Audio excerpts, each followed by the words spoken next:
चलन किस तरह से व्यवहार करें लेने देने का। तो फकीर साहब बोले कि जो तुम पैदा करते हो उसी से अपना चलन खोल दो। चना है, मटर है, गेहूं है, धान है, जो कुछ भी है, जो बरसात में और जो जाड़े में जो फसल होती है उससे अपना व्यवहार करो। तो करने लगे तो बादशाह ने सोचा कि रियाया तो बड़े आराम से रहती है।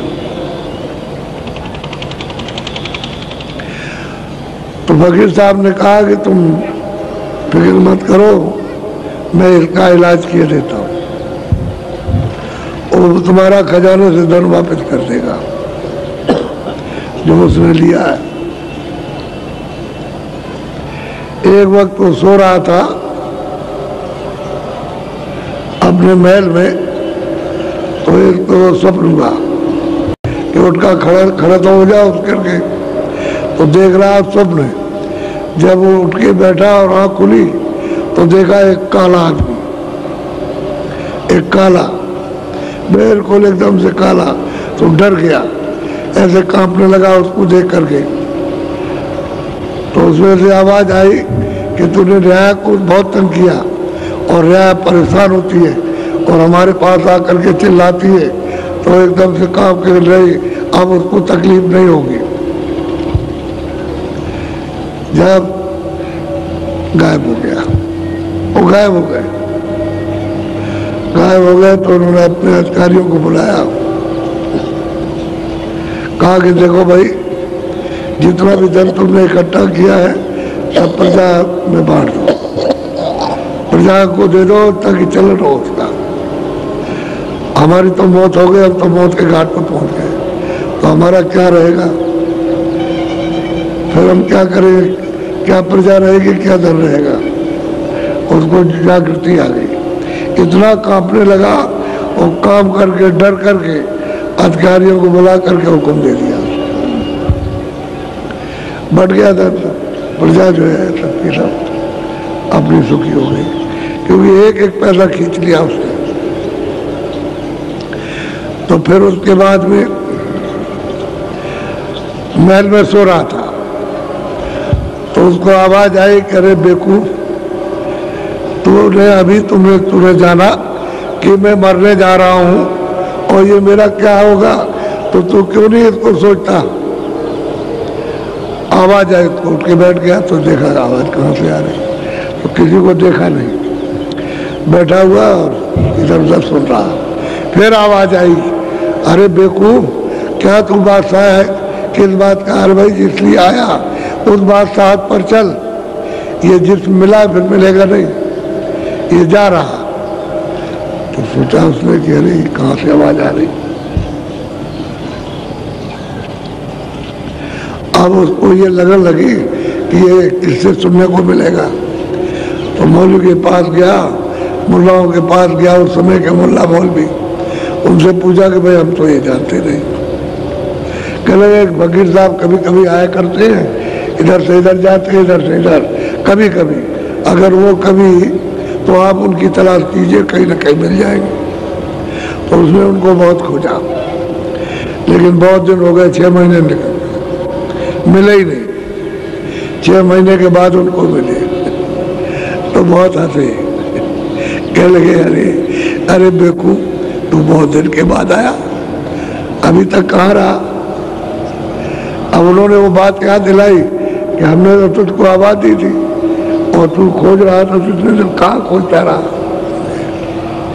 कह लगे अरे हम फकीरों को पहचानते, यही तो है थी। अब वो क्या करते हैं फकीर लोग, इस तरह से बदल देते हैं। अब ये जो है, ये तो कोई चिल्लाता नहीं है, ये तो उसी में लगे हुए हैं अपनी ग्रंथि व मंत्र में, और उससे कुछ निकलने वाला है नहीं है। ये नहीं कि भाई फकीर किसी महात्मा की खोज करें जो आपको अपने को सीधा रास्ता मिले, वो नहीं, इसमें फंसे हुए थे, जो खोजते रहते और फंसते चले जाते। तो सब के सब रो रहे, कोई भी किसी जगह चैन से नहीं है, और ये बिना महात्माओं के चैन मिलेगा नहीं। वो जब मिलेंगे फकीर महात्मा तभी कुछ होगा। एक बात आपको ये समझा दें कि जो भी बाहर से दुकानें ले आते लगाते उनको सड़क पे लगाना चाहिए। अब जहाँ डेरा है वहाँ आप डेरे के अंदर लगाओगे, जहाँ गली है चलने फिरने का रास्ता नहीं वहाँ लगाया तो आने जाने का रास्ता बंद, और फिर वहाँ दुकान लगाने का अर्थ क्या है? वो तो रहने की जगह है, वो तो वहाँ रहने की जगह, वहाँ दुकान क्या सड़क पे लगाइए। जैसे हमारे अंदर आश्रम में है, बहुत लोगों ने अंदर दुकान लगा ली, तो वहाँ दुकान लगाने की जगह कहाँ? वहाँ सामान चला गया तो ये दुकानदारों से पूछो कि आपने ले लिया। आपको तो दुकान सड़क पर लगाना, सड़क पर लगाइए, वहाँ घर के अंदर दुकान लगाई जाएगी। ये मतलब ये अनसमझ का काम धांधली का, और पीछे कुछ कहते तो ऐसा कुछ कहते हो। इसलिए कोई भी हो, माला बेचे, प्रसाद बेचे, सामान बेचे, और कुछ बेचे, और भी कुछ है, कपड़े, सब दुकान पे लगाओ। और दुकान सड़क के किनारे आप वहाँ लगाइए, अंदर क्या घर के अंदर दुकान खोल दोगे? जहाँ लोग रहते हैं टेंटों में, उनका उसके अंदर खोलोगे जा करके? ये तो आपको खुद सोचना चाहिए कि दुकान कहाँ लगती, सड़क पर लगती है। सड़क पर आमदन सबकी होती है, जिसको जो सामान लेना होगा सड़क पर ले लेगा। घर के अंदर तो दुकान रहती नहीं, अब वो कुछ नहीं है। तो इसलिए चोरी वगैरह होती है, इसी वजह से होती है, और कोई कारण नहीं होता। तो इसलिए दुकान लगाओ सड़क पर, अंदर नहीं। इनसे कह दो अगर दुकान नहीं उठाओगे सब सामान तुम्हारा रख लेंगे, और जब ये सब खत्म हो जाएगा तब ये सामान ले जाना। बस इतना ही कहना है। जब न माने तो सामान उठा के तब कर लो, तो ये रखा रहेगा। अब आप जाइए सब, और उसके बाद सामान आपको मिल जाएगा। ये दुकान अंदर नहीं लगाना, सड़क पे लगाओ। आप किसी चीज को भी नहीं समझना चाहते हो और न करना चाहते हो तो खुद अपनी व्यवस्था बिगाड़ोगे।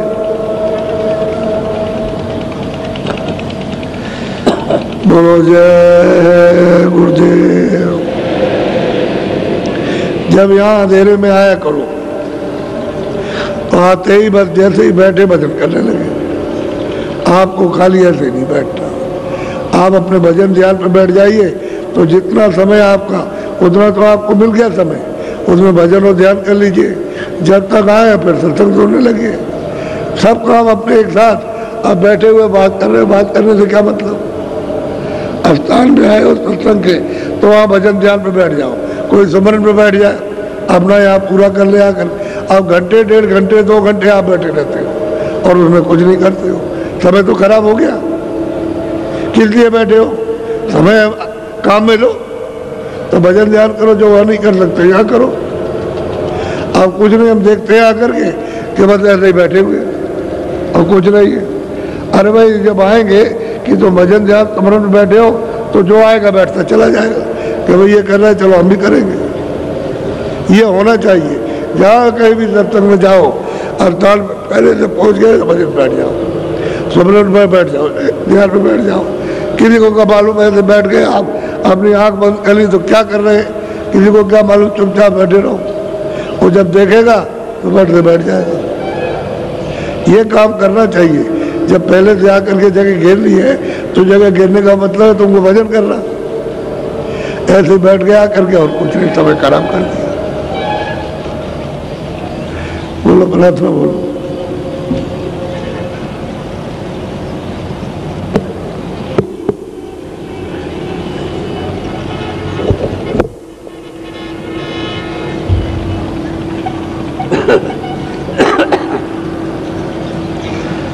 जय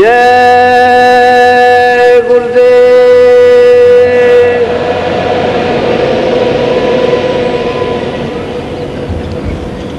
जय गुरुदेव। जय गुरुदेव। नाम किसका? जय गुरुदेव। नाम किसका?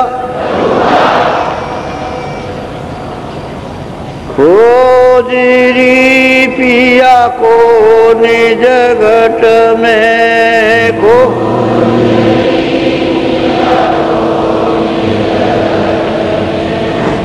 खोजरी पिया को निज घट में खो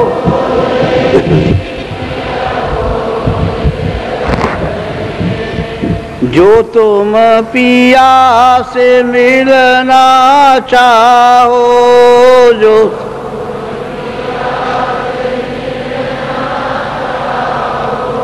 तो भटको माती जग में तो खोजरी पिया को निज घट में खो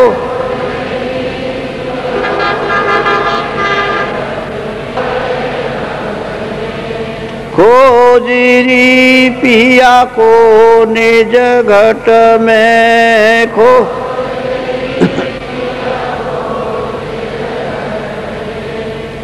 जब तक संत मिले नहीं पूरे जब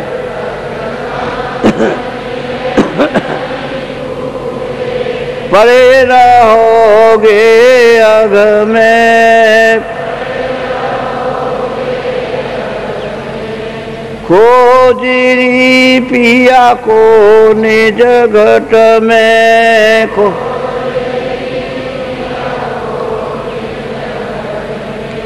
नाम सुधा रस कभी न पाओ नाम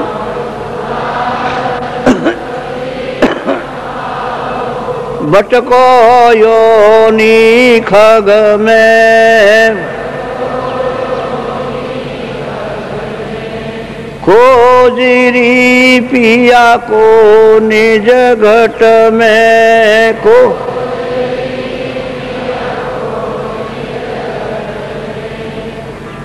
पंडित काजी बेख से खसवो पन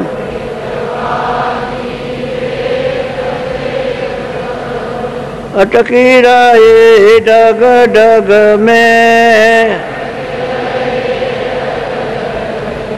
खोजरी पिया को निज घट में खो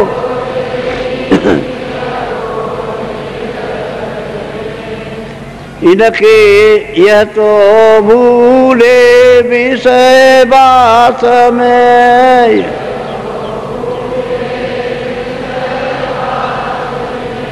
बर्मद से इनकी रग रग में बर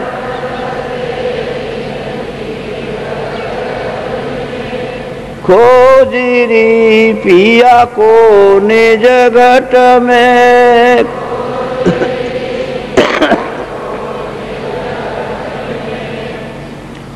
इनके संग पिया नहीं मिलना इनके पिया मिले काऊ साध समग में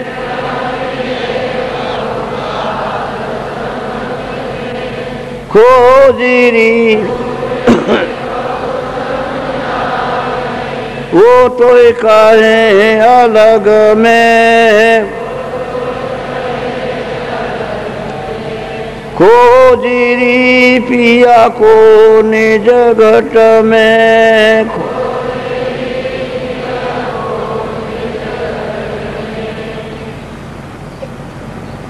जय करे घना घोर आभार जिसकी कोई उपमा नहीं दी जा सकती इतना शोर है और चल रही है सब सुनाकर जितना भी उनको सुनाना था वो सब गोस्वामी जी को सुना दिया। कह लगा यार भाई तुम्हारा तो काम हो गया, अब घर में पहुंच गई हो, सब मंजिलें पार कर ली, घर में पहुंच गई। अब जिधर जा रही जाएगी तब भी सुनती जाएगी, आएगी तब भी सुनती रहेगी। रास्ता और वक्त खुल गया तो चलते भी देखते रहो, बैठे भी देखते रहो, सोते में भी देखो आप क्योंकि वो तो फिर आँख बंद होने वाली नहीं है, हर वक्त देखिए। वो कहते हैं 24 घंटे घना घोर आवाज घाट पर हो रही है। बोलो। करिया सैनी घर सिधाई अपने अपने मंदिर। कहते हैं कि फिर वे दोनों की दोनों अपना सब समाचार बता करके और फिर अपने घर लौटी। घर आई जहाँ इनका ये शरीर रहता था, वहाँ काशी के अंदर लौटे आई। बोलो। निस दिन उठे गगन घन घोरा तामे अटक रहे मन मोरा। वही बात तो ये है कि जब अंदर में चढ़ चले, जब वहाँ पहुँचे तो 19 दिन गगन कहते, गगन में घनघोर आवाजें कहते, मन तो वहाँ अटक गया। हर वक्त मन वही लगा रहता है उसी आनंद, क्योंकि यहाँ तो आनंद खोज रहा था इंद्रियों के घाट पर, तो यहाँ तो आनंद नहीं मिला। जब आनंद मिला तो निर्जय हर क्षण वहीं पर बैठा हुआ अपने आनंद में, और मन वहाँ अटक गया। अब वो अटक गया और रुक गया, तो इधर का कहेगा तो ये जगह सब फीका है, आसार है, इसमें कोई सार नहीं। तब उसको याद आती है कि इतने मुद्दतों से जब से आए तब से यहाँ फंसे रह गए। सब योनियाँ दिखाई देती हैं, किस योनि में गए, मछली में गए, कच्छ में गए, मच्छ में गए, जानवर में गए, नरकों में गए, जितने से 84 में जल के जीवों में, थल के जीवों में, सब पता चलता कि हम इतने दिनों से किस किस योनि में गए। तब वो रोता और चिल्लाता कि इतने दिनों के बाद एक घर लौटने का ये समय बना, और वो भी है कि कृपा और दया नहीं होती और नहीं मिलते महापुरुष तो नहीं लौट सकते थे। तो मनुष्य शरीर आया और दरवाजे पर आकर बैठ गए, फिर लौट गए और दरवाजा छूट गया। जब मनुष्य मंदिर पर आकर बैठ गए तो दरवाजे के करीब हो, अगर यहाँ खोज लोगे दरवाजा ऊपर जाने का तो फिर चले जाओगे, और दरवाजा नहीं मिला तो लौट जाओगे नीचे। मनुष्य शरीर ये दरवाजा मिलेगा नहीं, और मनुष्य शरीर मिलेगा नहीं, तो आपको मतलब ये है कि खानों में भटकना, तो जी वहाँ चली जाती। अब वो कहते हैं कि भाई वो तो अंदर तो हो ही रहा, अब तो हर वक्त चालू हो गया। जब जारी हो गया हर वक्त, तो ये बनल घनघोर पर ये बंद होने वाला नहीं है। अब वो सब कह करके और सब समझ करके और घर गए, देविया घर लौट गई। बोलो। कर्मा धर्मा रहे पुण्य धोई और भये उठ पहुँचे। अरे कर्मा धर्मा दोनों उनसे फौरन पहुँच गए, सवेरा हुआ पहुँच गए, और इन्होंने भी अपनी अर्जी की कि हमारा भी हे स्वामी हमारा भी कुछ सुन लीजिए। वो भी कुछ अपना अभ्यास जो देखा उन्होंने, जो सुना और जो ऊपर चढ़े वो भी सुनाना चाहते कि हे स्वामी हमारी भी कुछ प्रार्थना सुन लीजिए। बोलो। तीजे से कतकी उठी धाये तीनों बिर तुलसी पे। अब वो शेख करीम मियाँ थे मुसलमान, ये कौन मुसलमान थे इनको सब जानते थे, संपूर्ण काशी इनको जानती थी। क्यों? ये थे क्या? ये मजिस्ट्रेट थे, दरबार में न्याय करते थे, ये शेख तकी मियाँ। तो ये इनके पास पहुंचे कैसे? जब ये डंडोरा पिटा काशी में, को नाचते गए, गंगा जमुना नहीं मानता, इसको नहीं उसको नहीं, ईश्वर नहीं मानता, और ही और बात कहता, और ही और वर्णन करता है, जो यहाँ नहीं उसको कहता। ये तो सब कहते थे, चाहे वो कितने भी कुछ भी निंदा करे, लेकिन और ही और कहता है, और जो हम नहीं देखते उसको कहता है। तो हम कैसे मानेंगे कि वो अब तो समझेंगे नास्तिक है। तो ये बड़ा विवाद हुआ, काशी में विद्वान इकट्ठे हो गए। तो उन्होंने कहा भाई देखो एक बात है, यह तो ऐसा करो कि पहले उनकी सुन लो, वो कहते क्या है, ऐसे ठीक नहीं है। जो वो कहते पहले उनकी सुनो, अगर तुमको प्रश्न करना तो उनसे करो और उनसे जवाब लो। जब आपकी समझ में ना आए तो आप कुछ कहो, पहले मत कहो, या ऐसा करो जो शिष्य कोई उनके पास आता जाता हो तो उसको बुला लो कि भाई वो क्या बताते हैं, क्या कहते हैं। तो एक पंडित खड़े हो गए, उन्होंने कहा एक उनका जो शिष्य है वो उनके पास आता जाता और हमारे मोहल्ले में रहता है, तो नाम क्या है? कहते हृदय। हृदय नाम है, जात का ही है। तो कहा ठीक है, उसको बुलवा लीजिए। तो लोग गए उसके पास में, बुला के ले आए, उसको ले आए। तो पंडितों ने पूछा, उसका जवाब दे दिया। फिर पूछा, फिर जवाब दिया। उस पंडित ने पूछा, उसका जवाब दे दिया। वो तो सबका जवाब दे देगा। तो कह ले हम नहीं मानते। अरे भाई नहीं मानते हो तो है तो उन्हीं किताबों में देखो, तुम्हारी लिखा हुआ। हृदय ने कहा अपनी किताबों में देख लो, हम उसके बाद तो आगे की बात बताएंगे, लेकिन पहले अपनी किताबें देखो उसमें क्या लिखा है। क्या लिखा होगा? नहीं ये हम नहीं मानते। अरे भाई तो किताबों को तो मानो, जिसको आप कहते हो ये किताब है, जिसको जिनसे पूजा करते हो, पाठ करते हो, उन किताबों को तो मानो। बोलिए तो जवाब दे दिया, शर्मिंदा हो गए। कह ले तुम बड़ा मूर्ख है और तुम मतलब है कि पढ़ा लिखा कुछ नहीं कमा रहे। अब इस तरह से बात को टाल दिया, सत्य बात को ढकेल दिया और अपनी बात आगे रखी, समझे? और कह लगे कमा रही, पढ़ा लिखा कुछ नहीं। इस तरह की बात करता तो झगड़ा होने लगा, तो मारपीट होने लगी। अब उनको बेचारे हृदय को मारने लगे। सब पंडित विद्वानों की बात बताता हूँ, ये मारने लगे। तो फिर इधर से जा रहे थे घोड़े पे सवार होकर, दरबार में जा रहे थे कचहरी में, तो बीच में भीड़ लगी है, तो घोड़े पर और सवार भी लोग थे साथ। तो घोड़े पे जा रहे थे तो लगाम इन्होंने, भाई इतना बड़ा विवाद हो रहा है तो ये क्या हो रहा, तो लगाम मोड़ दी उधर घोड़ा। तो इनको सब पहचानते थे कि भाई वो आ गए, बस बंद हो गए। तो उन्होंने पूछा भाई क्या है, क्यों विवाद हो रहा? कहने लगे ये कतेब नहीं मानता, ये कुरान नहीं मानता, गमार। उसको आगे कह दिया कि कतेब और कुरान ये नहीं मानता ये, और ये झूठ बखान करता। तब उन्होंने दूसरे ने कहा ये वेद कतेब और ये कुरान पुराण, और मतलब ये कि इनको नहीं मानता है, ये बड़ा गमार है। तो क्यों रहे? तो मतलब ये। तो उन्होंने उस हृदय से प्रश्न किया तो उसका जवाब दिया, तुरंत फौरन जवाब दे दिया।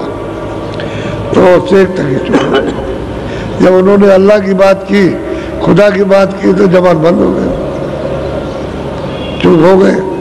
तो मतलब तो लोगों ने कहा कि अब उन्होंने देखा कि तो न्याय करते हैं, झगड़ा इन्होंने देख लिया और ये न्याय वहाँ करेंगे, ये सजा देंगे, छोड़ेंगे नहीं, क्योंकि बड़े न्याय करता थे, सजा फिर देते थे, छोड़ते नहीं थे, बहुत ही वसूल के पक्के थे। काशी में अगर बादशाह का जमाना था, न्याय करते तो उनका बड़ा मुश्किल हो जाए। तो कह लगे इनका गुरु वहाँ रहता है इसका, और ये उससे चलिए पूछा जाए कि वेद कतेब और इनको और कुरान को कैसे नहीं मानता, क्यों इनकी बुराई करता है। तो सब ले गए, उनको भी ले गए, वो भी गए। वहाँ जा करके घोड़ा रख दिया, घोड़ा तो रखवालों ने जो उनके साथ थे घोड़े वाले उनको, और उनको ले गए उनको कुटी के पास, और वहाँ जा करके बात होने। तो इनको आगे ढकेल दिया कि आप ही पूछिए। तो कहते हो आप वेद नहीं मानते और कतेब नहीं और इबादत नहीं और ये नहीं, खुदा नहीं मानते और ये और अल्लाह ताला को नहीं मानते। तो गोस्वामी जी ने उनको जो जवाब दिया तो तभी भी चुप हो गए, कोई फिर बात नहीं कर। फिर पंडित टूट पड़े, तो इनको भी जवाब मिल गया इनको कि उनके उन्हीं के सामने जवाब दिया। तो मतलब ये वो भी चुप हो गए, हार गए। तो बाकी जितने भी गए थे मूर्ख, तो बस उनकी मूछें फड़क रही थी, मैं फड़क रहा था कि वो मारने के लिए। लेकिन अब ये है कि वो पूजा पाछा और फिर वहाँ से चले आए। तो तकी मियाँ फिर गए, जब वो दरबार वबार कर लिया फिर उनके पास गए, तो उन्होंने खुदा के अल्लाह के बारे में उन्होंने समझाया, सुन करके फिर चले आए, फिर गए सुबह, फिर दरबार करने के बाद शाम को फिर गए। अब रोज उनका आना जाना उनके पास लग गया और उन्होंने सब सुनाया। अब वो तगी मियाँ, अब वो सवेरा जब हुआ तो इन्होंने सोचा कि पंडित ये कर्मा धर्मा अपनी बात कह देंगे, हम रह जाएंगे। तो फट से कह लगे हजूर मैं भी कुछ अपनी बात कहने आया, बोलो। बैठे भेद भाव सब चीना, तीनों बात आपनी। पहले तो इन्होंने दोनों ने बात की, जो अभ्यास किया, जो देखा वो इन्होंने सब बताया, जैसा जैसा देखा वैसा इन्होंने बताया। उनसे बात की, बैठा लिया, बैठात की बात की। अब इनकी जब पूरी बात हुई तो उन्होंने खुदावंद आप हमारी भी अर्जी सुन लीजिए, वो भी कुछ कहना चाहते, बोलो। कर्मा धर्मा भेद बतावा, निज निज निस दिन निर्वाण भेद हम पावा। अब कर्मा धर्मा ने दोनों ने कहा कि जो आपने बताया था मैंने अभ्यास किया, भजन और ध्यान किया, तो हमने निर्वाण पद साफ देखा। बताया उन्होंने उनका रूप क्या है, उन्होंने सब बताया कि उनका नाम क्या है। वहाँ तो यहाँ तो कुछ बताया नहीं जाता, वहाँ तो कुछ जो सुनेगा वही बताएगा। वो तो वहाँ बहुत भेद है। तो जो सुना वो उन्होंने उनसे कहा कि हमने ये सुना और ये निर्वाण पथ हमने पाया, और हमने साक्षात्कार ईश्वर का, खुदा का, उनका दर्शन किया। हमने साफ साफ बताया, उन्होंने अपना अभ्यास पूरा पूरा दोनों ने बताया।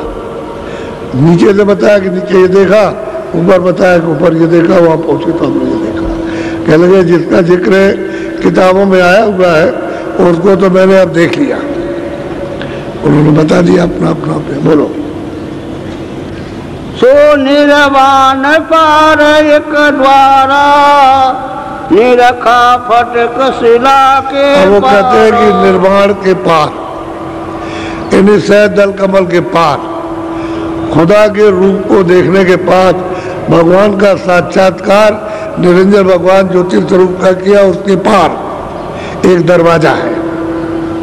दरवाजा तो कहते हैं कि जब मैं उसके पार गया तो दरवाजा दिखाई दिया, और दरवाजा खुला तो फटक शिला है, उसके पार हमने देखा। क्या देखते हो बता रहे, बोलो। अब वो ऐसे चिन्ह है कि जो देखेगा वही बताएगा, क्योंकि अगर वो पूछ लेंगे कि भाई तुमके आगे पीछे क्या है, तो उसको सब बताना, क्योंकि वो पीछे भी और आगे भी जो देखेगा, तो वहाँ कोई इधर उधर की बात नहीं चलती। तो वो भी देखते हैं और वो भी देख रहा, बोलो।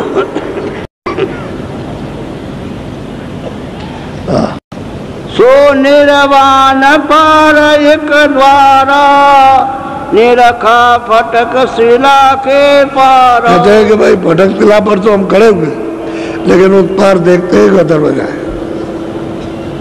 वो दरवाजा है उसके पार में, उधर जाने का, बोलो। तावा देखा पुरुष न्यारा, ताकि शोभायगमय पार। कहते हैं कि मैंने वहां जब देखा उस दरवाजे को, तो वहां गुरु भी बैठे हुए, और जब वहां पहुंचा तो देखा उधर में जो रचना है वो अगम पसारा, जिसको कोई कह नहीं सकता, इतना पसारा, इतनी रचना है। तो ये तो जब वहां अंधे से कहो कि देखो मथुरा ऐसा, दिल्ली ऐसा, कलकत्ता ऐसा है, जंगल, ये देखो जंगल ऐसे, तो अंधा कहेगा हमको क्या मालूम, हमारी तो आँख ही नहीं है। तो वहाँ तो आँख है। तो इतना बड़ा पसारा कि मृतलोक का क्या हो, तो एक कण भी नहीं है। कहते हैं सो हमने, वो कहते हैं वो जो पसारा हमने आँख से देखा, और ईश्वर को भी आँख से देखा। उसके पार दरवाजा, और उसके पार हुआ तो फटक शिला भी देखा, उसमें खड़ा हुआ तो पार जो है वो हमने देखा। सब कहते हैं, सारे सब बताते हैं ये हमने देखा। ये दोनों अपनी अपनी बात पेश कर रहे हैं, और जैन मत के हैं, क्योंकि जैन मत वैसे भी बहुत मलिन है। अब जो किताब में लिखा हो तो उनको मालूम नहीं है, जो अक्षर है उसको पढ़ लेते। तो अक्षर तो आपके ये भी पढ़ते हैं, हिंदू तो अक्षर पढ़ लेते हैं शास्त्रों के, और कुछ देखा तो है नहीं, तो क्या वर्णन करेंगे। अब वो देखते हैं और कहते हैं कि हमने निर्वाण पद पाया, सहज दल कमल हमने देखा, उस पर जो बैठे हुए उनको हमने देखा, साफ साफ कह रहे, और उसके पार उधर गया तो उधर में हमको खिड़की दिखाई दी, और जब उसको खोला तो फटक जिला है, और फटक जिला पे खड़े होकर के हम देखते हैं कि दरवाजा है। और भी चीजें बीच में दिखाई देती हैं, तो जो है जो वो कह देता है, यानी सब लोग अपनी अपनी चीज कहेंगे, उसमें वो भी चीज आ जाएगी, क्योंकि इतना मसाला है कहने का, दिन रात सुनाते रहो खत्म नहीं होने वाला, इतनी चीजें वहाँ, तो सीधा सीधा बताते हैं, उसी से पता चलता है कि इसमें क्या देखा, और पूछ लिया उसमें कैसे रूप है, वहाँ की सुरतों के कैसे रूप है सब बता देगा, वहाँ सुरतें कैसे बसती हैं वो सब बताएगा वहाँ, और सुरतों का खेल क्या सब एक एक बता देगा। बोलो।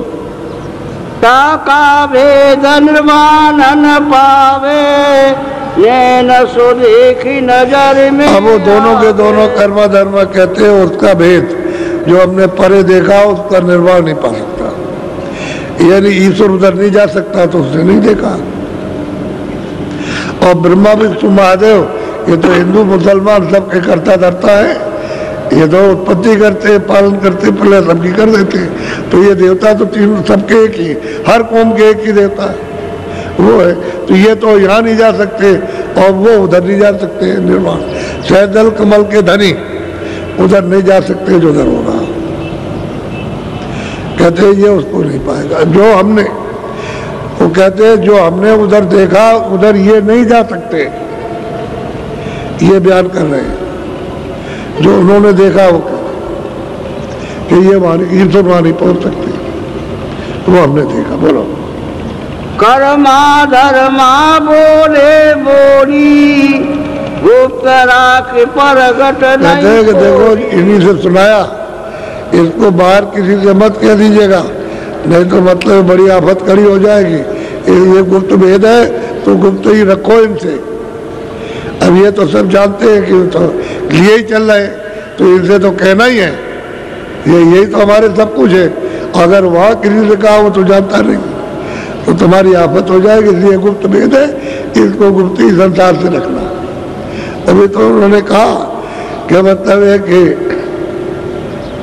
ये जब भी कभी भी इस तरह का प्रकोप आया भ्रष्टाचार का, तो वही कहते हैं कि लुप्त भय सदगुरु। सदगुरु तो जब ही लुप्त होते हैं जब जानने वाले और मानने वाले नहीं रहते, तो फिर सदगुरु लुप्त हो गए और जानकार भी लुप्त हो गए। आप बगैर जानकार और बगैर महात्माओं के प्रमाण के किसी की समझ में आ नहीं सकता। तो जानने वाले आए तब तो आपको प्रमाण दे, वो मिलते नहीं कहीं। इसलिए बोलो। दो मिल बाकी असस बाता, तुलसी समझ जीन। अब वो स्वामी जी महाराज ने सब ध्यान से सुना और बैठाल के सुना, अच्छी तरह से उनको सुन लिया और वो समझ गए। किसी ने आगे कहा, किसी ने पीछे, इधर का उधर का, सब कहते हमने अपनी आंख से लिखा, आंख से देखा और आंख इधर ही है, यही आंख देखेगी और लौट करके आएगी तो यहीं बैठ के यहाँ यही बैठ जाएगी आकर और यही इधर देखती है, तो यही बताएगी कि हमने देखा अपनी दिव्य आंख से ज्ञान चक्षु है। अब वो सबके अंदर आंख है, चाहे मुसलमान हो, चाहे हिंदू हो, चाहे चूड़ा चमार हो, चाहे कोई भी किसी जात का हो, ये आंख तो सब में है। तीसरी आंख सब में और दो आंखें। अब तुम्हारी एक आंख न रहे तो एक आंख का काना हो गया, बस इतनी बात है। और दोनों आंख नहीं रही तो अंधा हो गया, तो अब अंदर से भी अंधे और बाहर से भी अंधे। आंख सब में और सबको अधिकार मनुष्य शरीर पा करके दिया गया कि सब खोल लो। कलयुग में सबको अधिकार दिया कि सब खोल सकते हैं, लेकिन मिलेंगे जब महात्मा तब काम होगा, मगर उनके मिले, क्योंकि आप बात नहीं मानोगे किसी की और किताबें कुछ बताएंगी नहीं, इसलिए आपको उनके पास जाना कि वो रास्ता दे दे, भेद बता दे हमको, तब तो आँख खुल जाएगी। और भेद नहीं बताएंगे तो इन्होंने सबने दोनों ने अपनी बात कही। वो पीछे बैठे हुए शेख तक पीछे बैठे, वो पीछे बैठे हुए कहने के लिए वो भी अपना कुछ कहना चाहते। बोलो। शेख तकी उठ के तब बोला, अपनी विधि बात सब खोला। जैसे तकी ने कहा अपना जो कुछ प्राप्त किया, जो कुछ उसने अपनी आंख में दीदार किया, उसको अपना खोलना चाहता, खोल के बताना चाहता क्या आपने अपनी महर की दया की। बोलो खुदावंत एक अर्ज अब यही सुनिए, आपकी ये आपका बंदा है और आप खुदा है। खुदावंत आप खुदा है, हम आपके बंदे हैं। बंदे कहते हैं मुरीद, यानी सेवक, शिष्य कहते हैं कि मैं आपका पक्का शिष्य हूँ, पक्का मुरीद हूँ, पक्का बंदा हूँ, जो हुक्म होगा वही करूँगा, उसके अलावा और कुछ नहीं कर सकता। और अगर ये कहीं न्याय सच्चा न करते होते तो बुद्धि नहीं आती। सच्चा न्याय करते थे, बड़े न्याय में बड़े जानकार थे। अब यहाँ भी जरा सी वो आवाज़ में परख लिया उन्होंने और जान लिया, चिपट गए। उनको क्या मतलब है हिंदू है कौन है, वो तो कहते हैं खुदा और मैं आपका बंदा हूँ। बोलो मैं मुरीद मुर्शिद की राह। और कहते हैं मैं मुरीद हूँ, मुरीद शिष्य को कहते हैं, और मैं आपकी शरणागति हूँ, आपके चरणों में।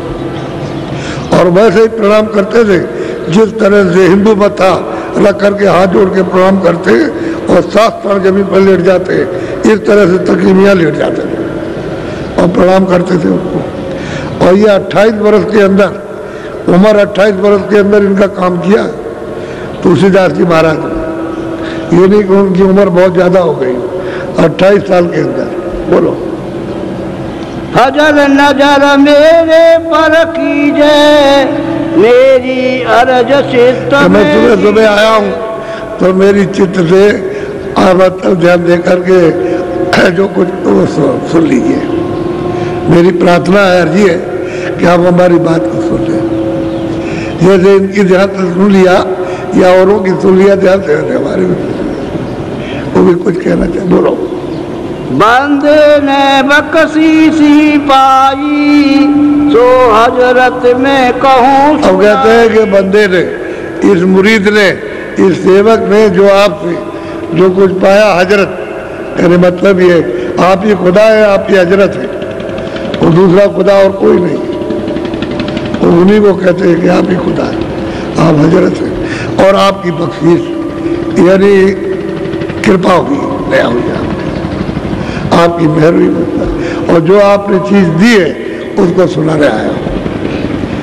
वो ये नहीं कहते कि मैंने कमाई की, वो कुछ नहीं, ये बंदा है और ये आपका है, ये और किसी का नहीं है। और बंदे को जो बख्शीश मिली है और आपके चरणों में, वो सुनाने के लिए आए। बोलो एक रोज फजल सकीदा, रूह चढ़ गई अगम। मैं रोज बैठ कर, जो आपने बताया था, रोज बैठ के ध्यान करता था और रोज बैठ करके नित्य प्रति भजन करता था। ऐसा बैठा हुआ तो इस दिन रूह चढ़ गई, शब्द को, नाम को पढ़ाकर, नबी की आवाज़, अरे खुदा की आवाज़, उसको पकड़ा और पकड़ के एकदम से चढ़ गई। चढ़ी जा करके तो दरवाज़ा खुल गया। जब खिंचाव हुआ, वो कहते चढ़ी, तो खिंचाव जब हुआ तब चढ़ी, तो दरवाज़ा खुल गया उधर में, उधर क्या रूह एक दिन चढ़ गई। ये कहते हैं कि रोज करता रहा, रोज करता रहा, रोज ध्यान लगा रहा था, रोज भजन करता था, आवाज़ सुनता था। एक दिन ऐसा हो गया रूह चढ़ गई, ऊपर चढ़ गए ऊपर। तो इस आकाश में नहीं, वो दूसरा आकाश, इस आकाश के ऊपर तो सूरत यानी रूह बैठी हुई है और उस ऊपर खिंचा हो गया उसका, यानी इससे ऊपर खिंचा हो गया। ये तो यही तक है, ये इसकी हदबंदी आकाश की, ये यहाँ तक है, इसके ऊपर नहीं है। तो रूह चढ़ गई ऊपर। अब वो क्या देखते हैं उसको सुनिए। बोलो चौथा तबक दे कि वहाँ जा जहाँ नबी की उठे आवाज़। कहते हैं जब मैं उधर गया तो 14 लोग, 14 तबक, और अलग अलग तबक में जो राजा राज करते हैं वहाँ स्वर्ग वैकुंठ में, बैत में, वो सबको देखा। तकी मियाँ ने सबको देखा कि चढ़ गई तो 14 तबक, 14 लोग, उनको लोग कहते हैं अपने स्वर्ग वैकुंठ में, तो 14 लोग हैं वहाँ, 14 लोग हैं वहाँ 14 तबक। वो भी तबक ही मतलब है, लोक ही है, लोक, कोई दूसरा नहीं, उर्दू का शब्द है और ये हिंदी का शब्द है। और उसको तबक कहते हैं, तो लोग कहते हैं। ये 14 बमन है, वो 14 लोग, 14 तबक कहते हैं। वहाँ चढ़ गई और वह सबका जायजा, यानी सबको अपनी आंखों से देखा 14 लोगों कि हाँ किस तरह का। तो स्वर्ग वैकुंठ की रचना है। सूरज चढ़ गई और जब उस रूप में पहुंची लिंग शरीर में, तो उन्होंने वो देवताओं की लिंग सृष्टि देखी। वहाँ तो देवता ही देवता रहते हैं, वहाँ ये मनुष्य सृष्टि इंसानों की तो ये है नहीं है, वो तो मतलब लिंग सृष्टि है। बढ़ने का भी रूप है और घटने का भी, और बढ़ता भी है, घटता भी है, छोटा भी होता है और बड़ा भी होता है, सब तरह का वहाँ रूप है।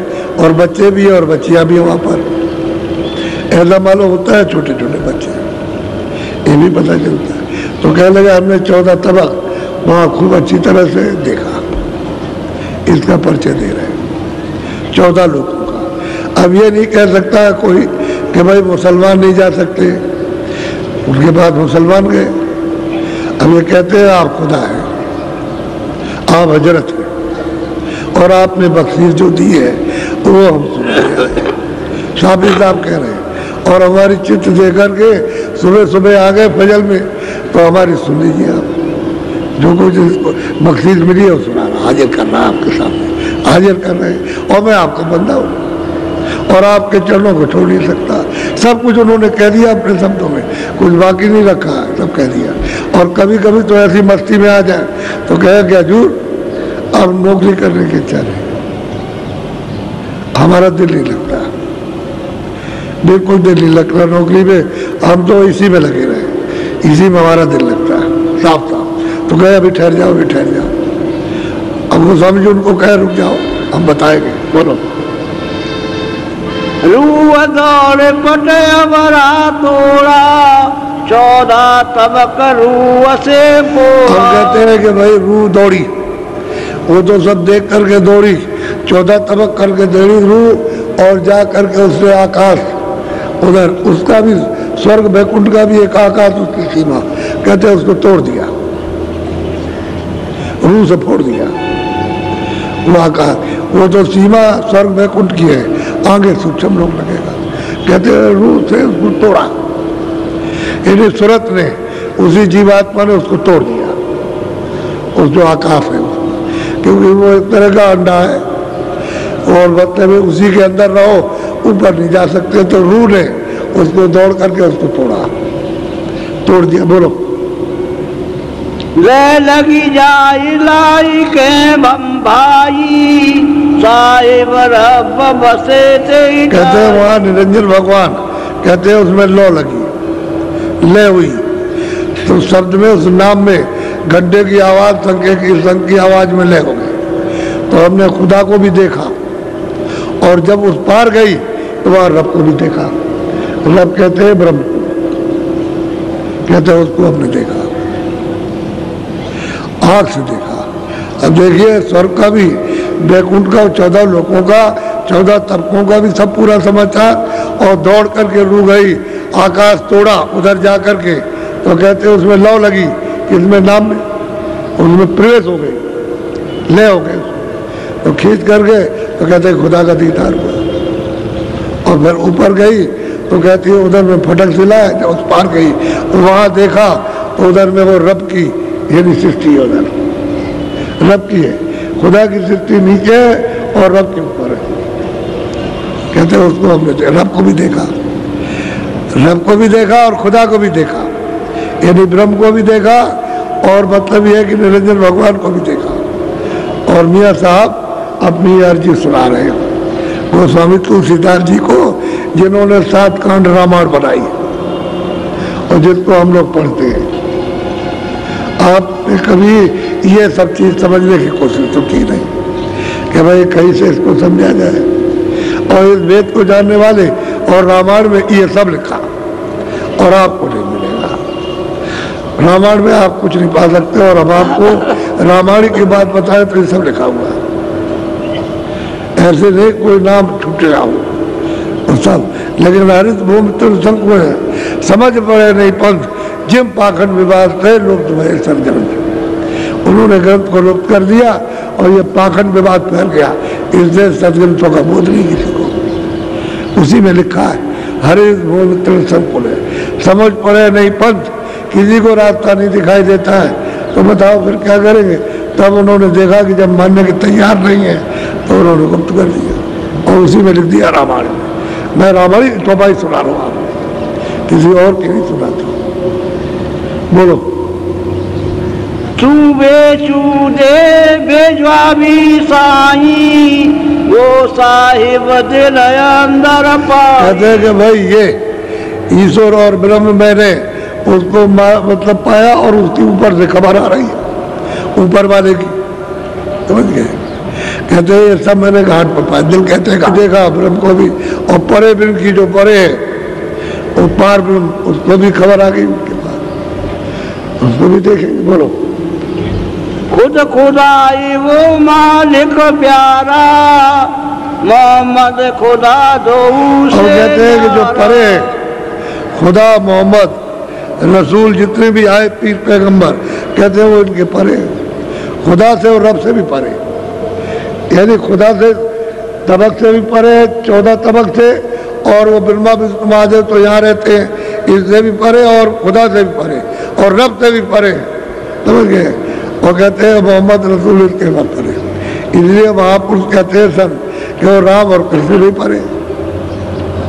राम और कृष्ण तो इनके लोक के नीचे, और वो जब जब जरूरत होती है, जब गड़बड़ी होती है तो भेज देते हैं एक सूरत को, ये सब काम कराती है, तो भेद तो बताती नहीं है, वो काम कराएगी फिर काट मार करा देगी। वो तो तुम्हारी हमारी कह रही है, हम क्या कहेंगे, वही बता रही, काट मार करा देते हैं।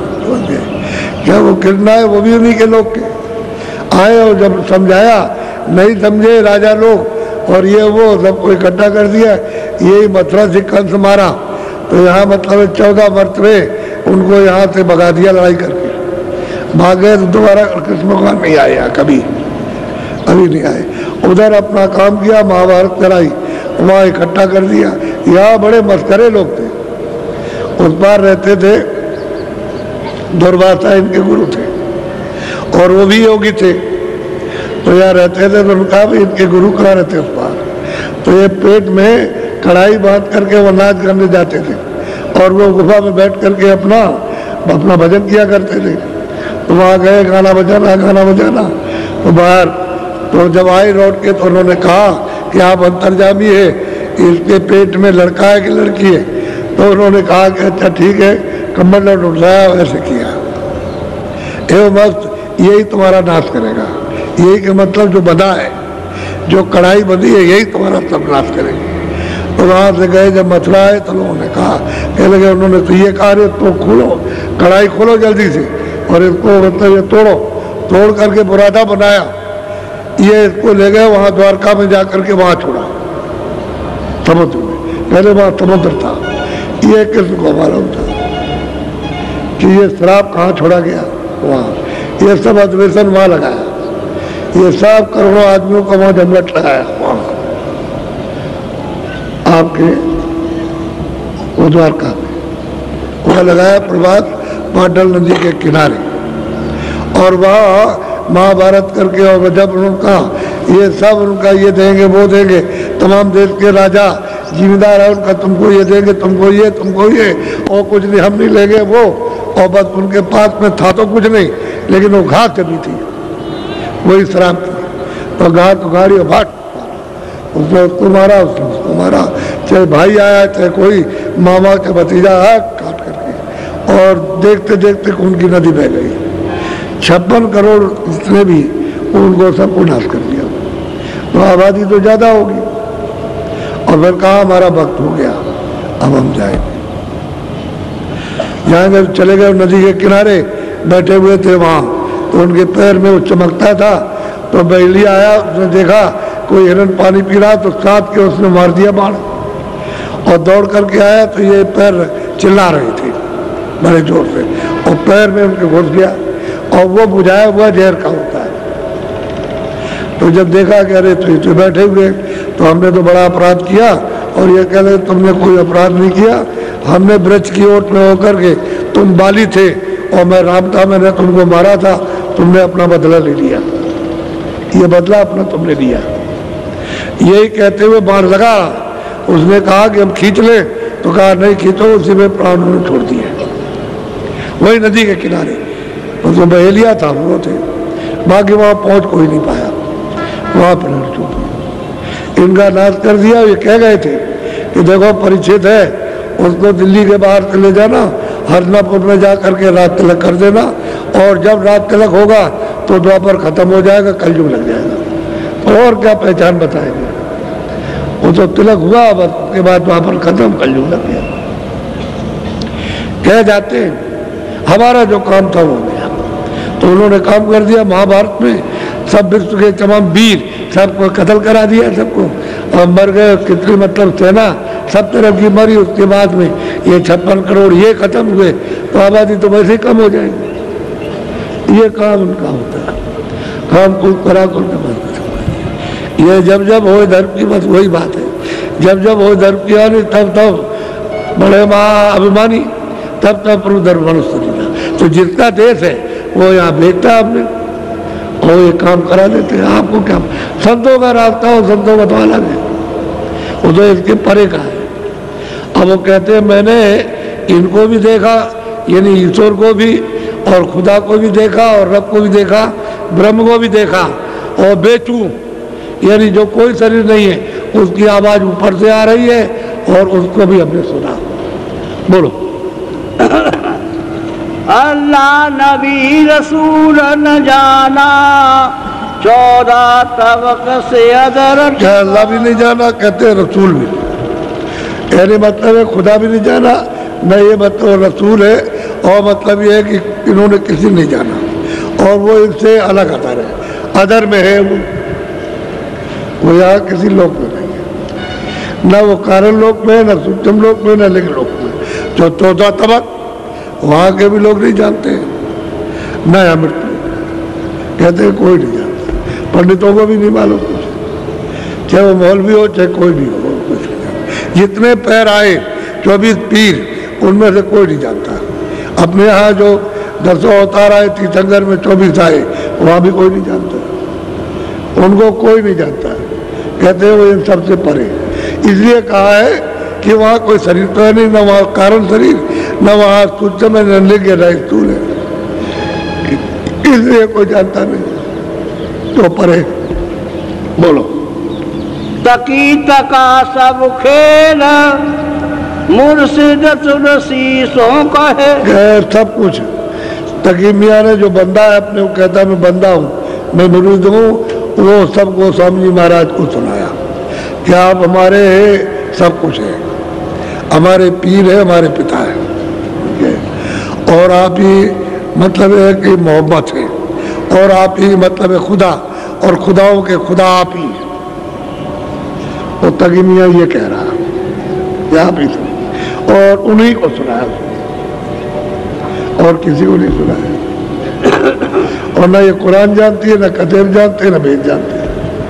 इसको जो उन्होंने उधर देखा और सुना, उसको ये नहीं जानते। बोलो। यही विधि की सैल, सो अद्भुत अंदर रखा। कहते इस प्रकार से ब्रह्मांडों की सैल की है। उसी को मीरा भाई कहती है कि जब जब सूरत लगे बा घर को, पल्लर पल पल नैनन पानी, जो ही पीर तीर समसालत, कसक कसक कसकानी, और रात दिवस मोर नींद ना आवे बाबे पानी। मीरा सूरत सैल आसमान की, मीरा की सूरत ने आसमानों की सैल की है। उसने सब कुछ देखा, 14 भवन वैकुंठ स्वर्ग देखा, ब्रह्मा विष्णु महादेव को ईश्वर को, और ब्रह्म को देखा, पार ब्रह्म को, कहते ब्रह्मांडों की सैर की, सफर की है, और सबको देखा। तकी मियाँ कहते हमने सब देखा, सब दिल विच जो रास्ता है सब आकाश में देखा, सब ब्रह्मांडों में देखा जाता है कि कैसी किसकी रचना है, सब देखा। और वो आकर के हजरत को सुनाया, हजरत उन्होंने गोस्वामी खुदाओं के खुदा और संता के संता वो। अब वो मुसलमान देखिए क्या कह रहा है, यही सब कुछ है, इन्हीं से बख्शीश मिली। अरे इन्हीं की कृपा इन्होंने दान दिया। बोलो।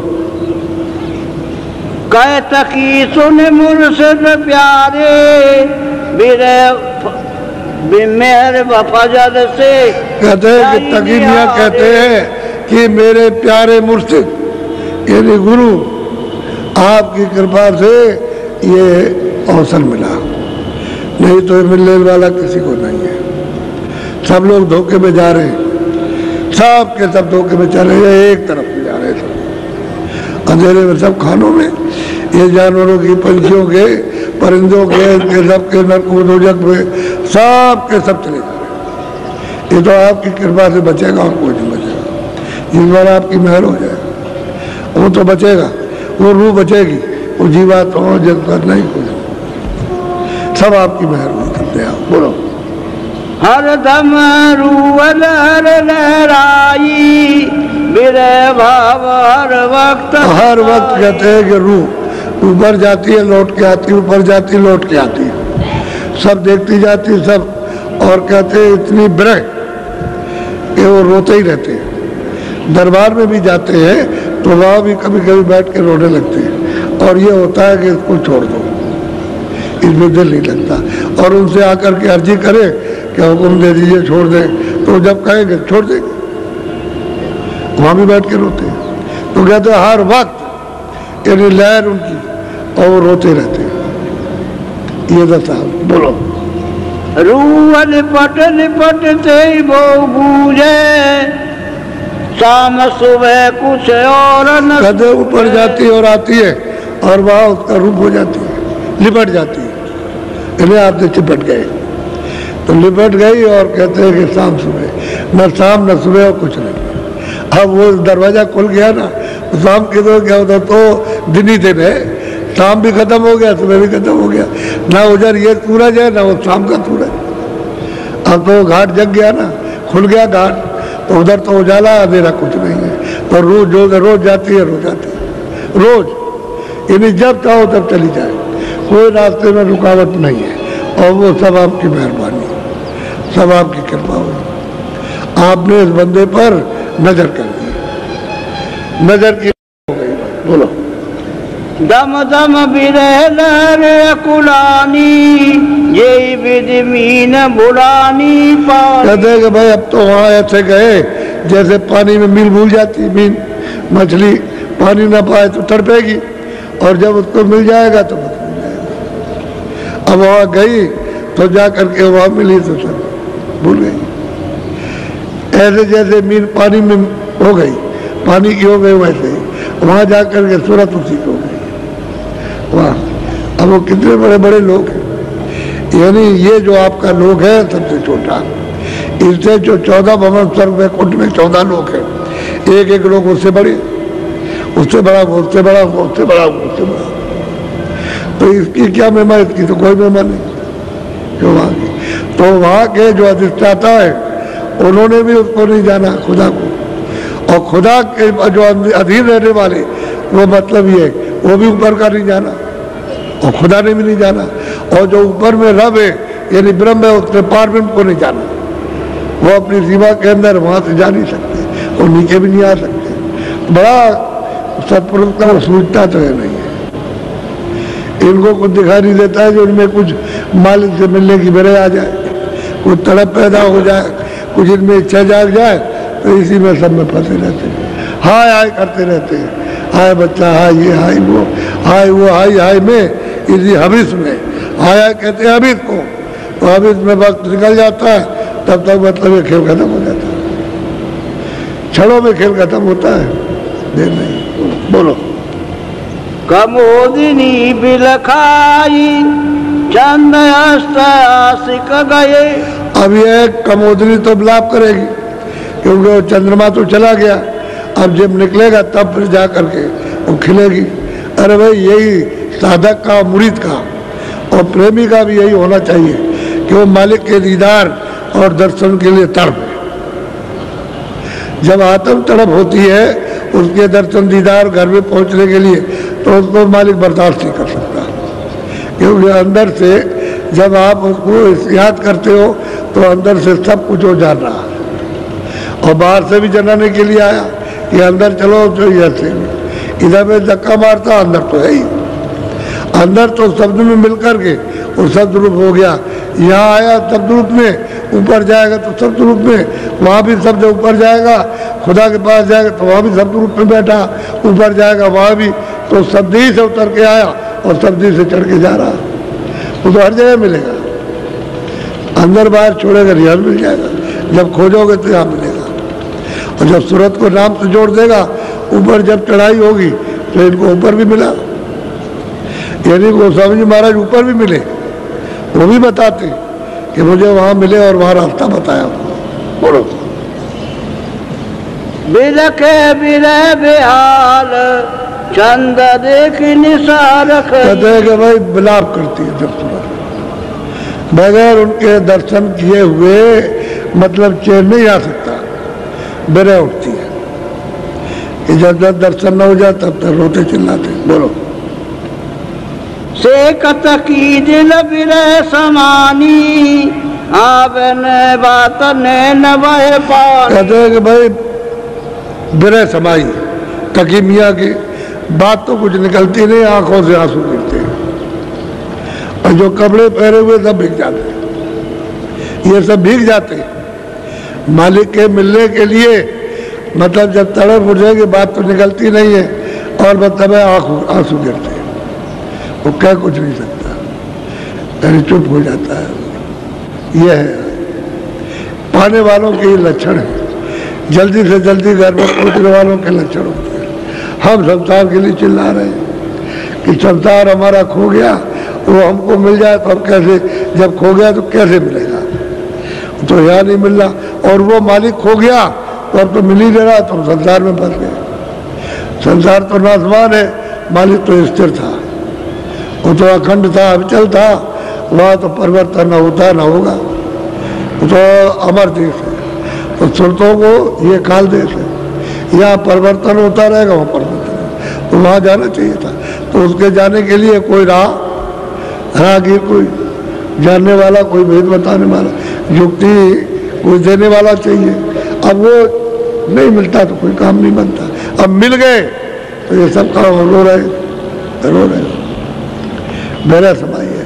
अब ये बिरह कब समाप्त हो जाएगी, जब मालिक का, सच्चे मालिक का दीदार हो जाएगा, तब ये चली जाएगी, तब बिरह खत्म हो जाएगी, उसी का रूप हो गया मालिक का। बोलो। दम दम विकल खुदाई पुकारी, तन मन सुध बुध सकल विसारी। कहते हैं तन मन, कहते हैं सब, ये मन और तन, इसकी सुध बुध, ये सकल विसार जी, और खुदा के खुदाओं का खुदा, खुदाओं खुदा, संताओं का संता है, उसका दीदार हो गया, और दीदार कराएंगे वही तुलसीदास जी।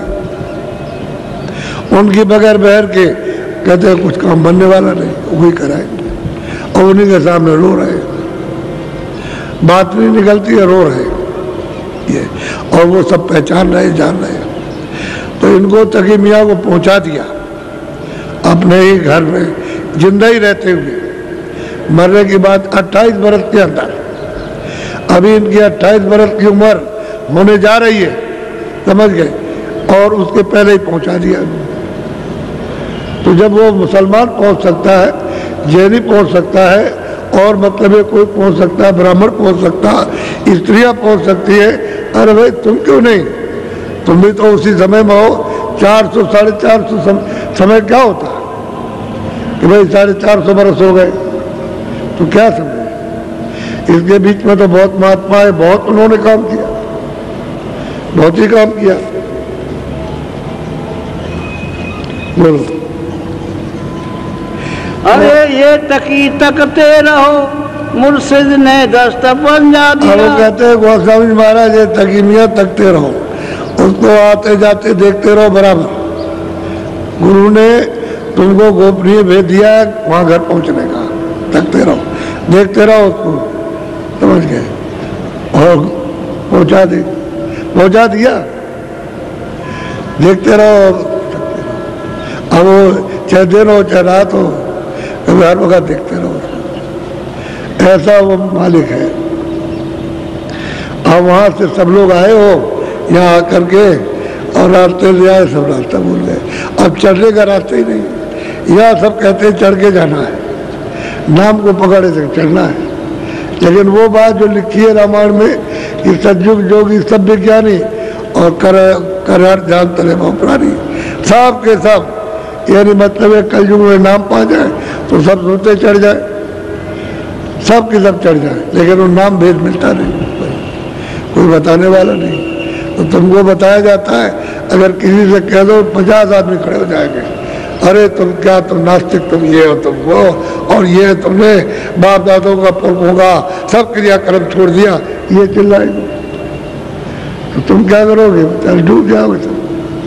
चुप रहो, भेद मिल जाए चुप रखो, किसी से कहना नहीं, जरूरत नहीं। क्या करते हो ये भी न जाने, और क्या पाते हो ये भी न जाने। जो देने लेने वाला वही वह दोनों जाने, और कोई न जाने।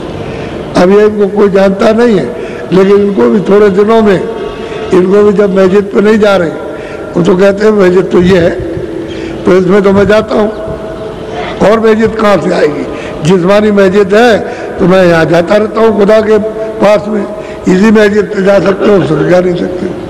कहते तो सच थे, लेकिन मुसलमान जो नहीं जानते कहते थे काफिर है, काफिर है, खुदा को नहीं मानता, शरीयत को नहीं मानता, कुरान को, इसको उसको नहीं मानता। बस इस्लाम ने बस वो कह करके जानते कुछ नहीं और कह दिया, अरे रो छोड़ो, ये खुदा को नहीं मानते न शरीयत को मानते, इसलिए छोड़ो इनको, ये रामायण की को गीता और ये वो वेद और शास्त्र और पूजा पाठ और गंगा जमुना नहीं मानते, छोड़ो इनको ऐसे। और जिस गंगा में स्नान कराना चाहते हैं, आप चले नहीं चाहते, वहाँ चलो स्नान करो चल के। तो बड़ी बड़ी नदियाँ तो सब जगह मिलेगी, और 14 लोक में भी नदी है, ऐसा नहीं कि यहाँ नदी नहीं है। और ऊपर में तो नदी बड़ी बड़ी है, और ऊपर और बड़ी है, ऊपर नदियाँ सागर का रूप लेती हैं, तो उसमें स्नान करो और भवसागर से पार हो। अब इन्होंने पक्का कर दिया कि इन्होंने मुझको पहुंचा दिया, और कहते हैं मैं तो वही हो गया, जो वो है वो कह रहे तकीमिया मैं वही हो गया, और कुछ नहीं। इसलिए आपको जो रास्ता बताया गया है, आप जोर करो, ताकि नित्य नियम से रोज और प्रेम के साथ में और तड़प से, कि जल्दी से दरवाजा खुले और यहाँ से जल्दी निकले। जब तड़प आएगी दरवाजा खुलता जाएगा, और तड़प नहीं रहेगी तो फिर, और उसके लिए नाम और रूप उसको याद करो, तड़प कि हमारा इसका दीदार हो, इसका दीदार हो, इसका दीदार हो। जब तड़प होगी तो एकदम से मतलब में दरवाजा टूटेगा, खुलेगा, और आग से सब दिखाई देने लगेगा, सब जगह दिखाई। इन प्रेमियों में बहुतों को दिखाई दे रहा, ऐसा थोड़ी कैसे कि सभी अंधेरे अंधेरे बैठे, बहुतों को दिखाई देता है, ऐसा नहीं है। लेकिन ये कुछ कह नहीं सकते, इनको बिल्कुल वर्जित सबको, कोई भी रहेगा उसको हमेशा के लिए वर्जित है, जब तक वो रहेंगे तब तक कुछ नहीं कह सकते। अब न जाओ और अपना काम करो। इन्होंने तकीबिया ने पहुंच गए, और भी पहुंच गए, लेकिन कभी जो गोस्वामी जी महाराज तो 91 बरस तक रहे, यानी 28 बरस के पहले तो उनको प्राप्त करा दिया, और वो तो बहुत रहे। 28 को निकाल दिए 91 में से, तो कितने बरस हो गए? तो सोचने की बात है। कभी भी किसी ने कोई काम नहीं किया, पूरे हो गए, पूरा इन्होंने लोगों पहुंचाया। और 28 बरस के पहले उन्होंने लिखा है कि इसको मैंने पहुंचा दिया, उन्होंने खुद अपनी कलम से लिखा, और उन्होंने सबने कहा कि पहुंच गया, ये नहीं कि वो ये कहते कि नहीं पहुंचा। और फिर उनकी भाषा बाड़ी सबकी बदल गई, और कोई भी उनसे प्रश्न करे तुरंत उत्तर, ऐसा नहीं है कि फौरन मतलब है उसको संतुष्ट कर दे। बस ये है उनकी बाड़ी तो ऐसी होती है, इसके सब जानते हैं। और वही कह दे कि भाई तेरी तो आँख बंद है, तू भी मतलब ये कोशिश कर खोलने के लिए, तेरी भी खुल जाएगी। तब वो शर्मिंदा हो जाए, क्या करे? अंधा आदमी क्या करेगा? वो यही कहेगा हमको आँख नहीं, तो कहेंगे वहाँ चला जा। वो खोलते हैं आँख, जा वहाँ मुरीद सच्चा सेवक बन जा, वो मेहर करेगा, दया कर देगा, हो जाएगा। कितनों को इन लोगों ने वहां भेज दिया, उनका बेड़ा पार हुआ, क्योंकि वो भी तो रहे, काफी समय तक रहे लोग, तो उनके पास भेजते रहे, वो काम करते रहे। लेकिन जो उन्होंने इसके अंदर लिखा, वही लिखा है कितनों को मैंने इसके अंदर पहुंचा दिया, 28 के अंदर, 28 वर्ष की उम्र के अंदर पहुंचाया, समझ गए। 25वें साल में लगने वाला तब तो पहुंच गए काशी, और 28वें के अंदर इन्होंने वहाँ के लोगों को पहुंचाया जो उनके सामने आ गए। तो बहुत जल्दी काम किया, और फिर और लोगों का काम किया हुआ ना। बोलो बस करो, अब तुम करके देख लो। वही तो कहा जाता है करके देखो, थोड़ी बहुत तो मेहनत निमित्त करनी पड़ेगी। यदि ऐसे करोगे तो कर्म में तुम सम्मिलित ही हो सकते हो, तो मेहनत थोड़ी करनी शारीरिक। फिर जब अंदर में सूरत जाग जाए तो सूरत का कर्म है।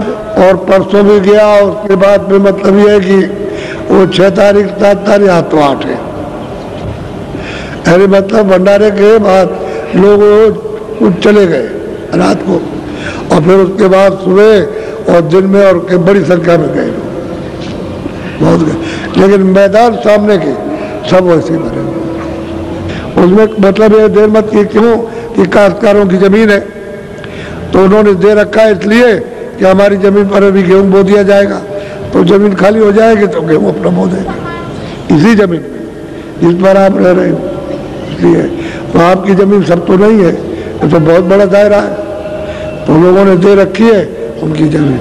और हम हमेशा ये बात कहते हैं कि आपकी कोई जमीन मुफ्त नहीं, और कोई जमीन पर कब्जा नहीं, और जो कुछ भी जमीन कभी ली जाएगी तो इनसे कहा जाएगा, और आप कहोगे कि हम जमीन देना चाहते, तो इनसे मैं कहूँगा भाई जमीन ले लो, तो पैसा दे करके बाकायदा सरकारी कानून के अनुसार लिखा पड़ी कर देंगे किसी की हम जमीन न तो दबा। इसमें चक्रोड है, तो काश्तकारों के लिए चक्रोड निकाला जाता है, तो चक्रोड में तो हमने कुछ बनाया नहीं, वो अभी चक्रोड है, अभी उसमें तो कुछ बनाएंगे नहीं तो सड़क रहेगी।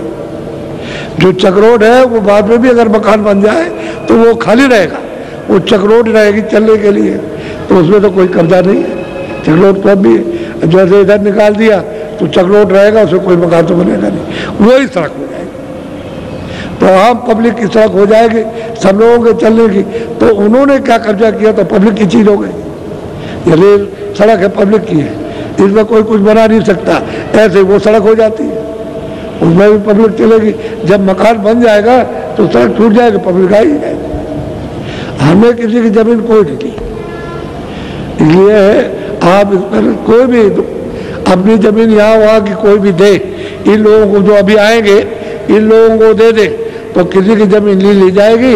बल्कि जिसकी जमीन ली हमने खुद बोया, हमने पानी की सिंचाई की, उसके बाद हमने उसमें बीज डाला और सिंचाई करते और गेहूं काट के उनको दे दिया कि ये ले लीजिए अपना, क्योंकि हमने इनके लिए आपसे कहा था और आपने दे दिया, तो हमको इतना ही बहुत कर्तव्य है कि भाई तुम्हारा गेहूं बो करके तुमको दे दें, ये और किया। और अभी जब आप खली करोगे तो मैं उनका गेहूं बोऊंगा, अपना बीज डालूंगा और खुद जुताई करूंगा, और फिर उसके बाद में जब जाएगा तो पानी में दूंगा और काटूंगा मैं, उसके बाद उनके घर पहुंचा दूंगा। और क्या इससे और क्या हो सकता। आपने थोड़ा भला किया तो यहाँ जाना, ऐसा किसी के लिया नहीं जाता। तो सिमट जाओ उधर से धीरे, और धीरे से सिमट करके जो खाली होते जाए उनमें आते जाओ, वही मत पड़े रहो अकेले, नहीं कोई आएगा तुम सो गए सामान उठा ले जाएगा, तुम वो लोगे। और अंदर में हाथे के अंदर, वहाँ अंदर जहाँ लोग रह रहे वहाँ कोई दुकान न लगाना, न कोई माला बेचना, न कोई प्रसाद, न कोई कपड़ा, सब यहाँ बाहर लगाओ, नहीं तो उठा के यहाँ बाहर रख दिया जाएगा। तो नाराज मत होइएगा, क्योंकि उसके सहारे लोग चले जाते हैं, सामान उठाते हैं। आप समझते हैं देवता रहते होंगे तो सामान अटैची कोई उठा के लेके चले गए तो इनको तकलीफ होती है। तो ये तो बचाव अपना करना, इसलिए कोई दुकान अंदर मत लगाइएगा, सब हटा के बाहर सड़क पे ले आइए। सड़क पर यहाँ लोग सब चल रहे हैं, सब जो सामान खरीदना यहाँ खरीद लेंगे, जैसे दुकानें लगी वैसे आप लगा लीजिए, सीधा सीधा है काम। शाम को जब आए तो यहाँ पहले से आ जाए तो भजन पर बैठ जाओ, कपड़ा डाल लो अपने सिर पर और बैठ जाओ ध्यान पर, कुछ देर ध्यान कर लो, और फिर बदल के आसन, फौरन आँख बंद करो, कान भजन करो।